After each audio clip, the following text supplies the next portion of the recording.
Halo semuanya, perkenalkan, saya Nathania Rehan dari kelas 12 IPA 4 SMA Fransiskus Bandar Lampung. Di video ini, saya akan membahas pertumbuhan kacang hijau selama 6 hari dan mengamatinya dari segi biologi, kimia, dan fisika. Selamat menyaksikan. Alat dan bahan yang kita perlukan di sini adalah mangkok kecil atau gelas, kacang hijau, 2 pot berisi tanah, dan air.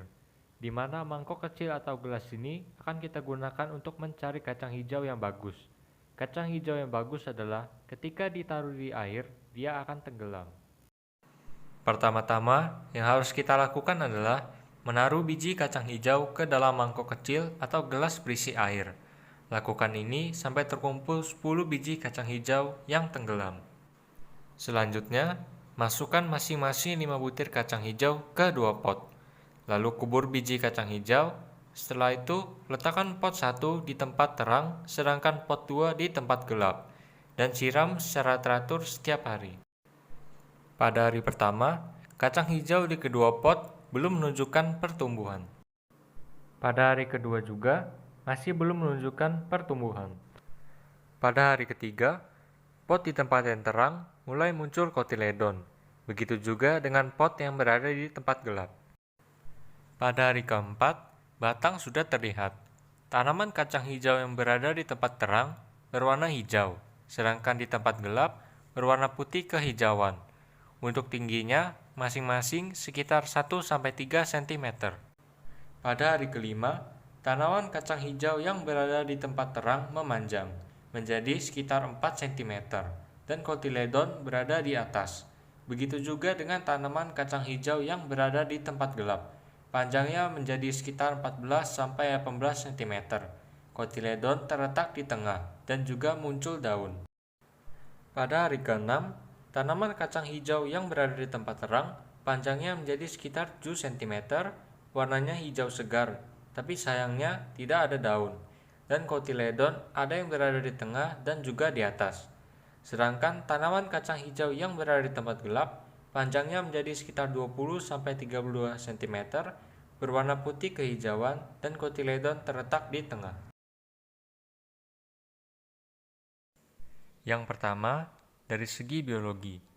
Apakah perbedaan antara reaksi terang dengan reaksi gelap? Reaksi terang membutuhkan cahaya matahari. Reaksi terang tidak akan terjadi apabila tidak ada cahaya matahari. Cahaya matahari ini sangat diperlukan untuk proses fotolisis air yang mendasari terjadinya seluruh proses reaksi terang. Sedangkan reaksi gelap dapat terjadi saat ada ataupun tidak adanya cahaya matahari. Ini dikarenakan reaksi gelap tidak bergantung pada keberadaan cahaya. Selanjutnya, mengapa tanaman di tempat gelap tumbuh lebih cepat dibandingkan dengan tempat terang? Itu karena tanaman di tempat gelap mengalami etiolasi. Etiolasi adalah pertumbuhan sel tumbuhan yang sangat cepat di tempat gelap.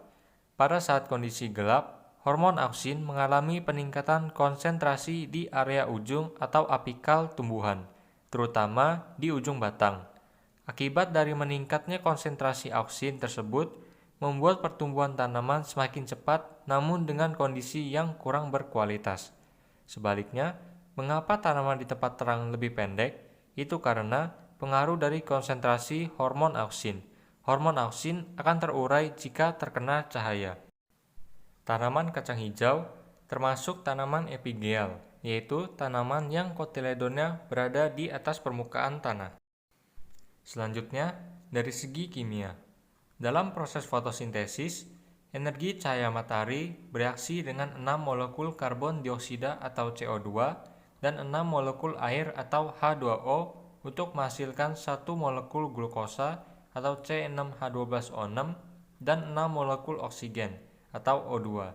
Dengan rumus kimianya adalah 6CO2 plus 6H2O plus cahaya matahari menghasilkan C6H12O6 plus 6O2.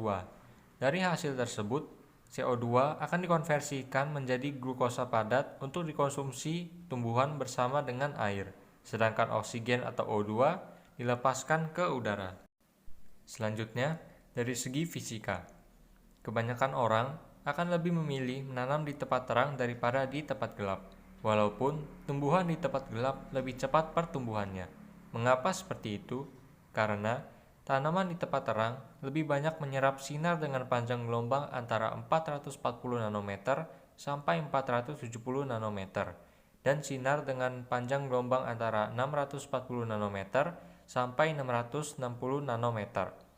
Seperti yang ada di tabel, sinar tersebut adalah sinar berwarna biru dan merah, yang dimana sinar berwarna biru dan merah ini terdapat pada cahaya matahari di siang hari.